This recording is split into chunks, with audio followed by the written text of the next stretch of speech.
দীর্ঘমেয়াদী চুক্তিতে লাল হলুদে আনোয়ার আলী। গত রবিবার চণ্ডীগড় থেকে কলকাতায় উড়ে এসেছেন আনোয়ার আলী, সঙ্গে ছিলেন রঞ্জিত বাজাজ।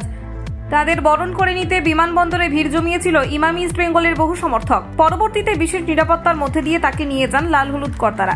মনে করা হয়েছিল সোমবার বিকেলেই হয়তো তার যোগদানের কথা ঘোষণা করবে ইস্ট বেঙ্গল। বিবিধ কারণে সেটা সম্ভব হয়নি। বিশেষ সূত্র মারফত খবর, আগামী 2-1 দিনের মধ্যেই আনোয়ারের যোগদানের কথা জানাবে ময়দানের এই প্রধান। সেই দিকেই নজর সকলের। কিন্তু কত বছরের জন্য যুক্ত হবেন এই তারকা, সেই নিয়ে ব্যাপক জল্পনা তৈরি হয়েছিল নেট মাধ্যমে। এবার সামনে আসলো এক নয়া তথ্য।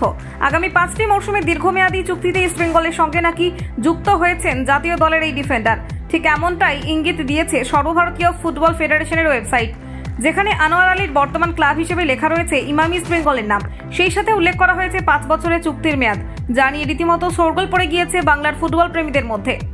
আগামী 22শে অগস্ট আনোয়ার ইস্যু নিয়ে ফের বৈঠকে বসতে চলেছে সর্বভারতীয় ফুটবল ফেডারেশনের প্লেয়ার স্ট্যাটাস কমিটি। তার আগেই আনোয়ারকে দলে টেনে বড় চমক দিল ইমামি ইস্ট বেঙ্গল। কলকাতা 24/7.in।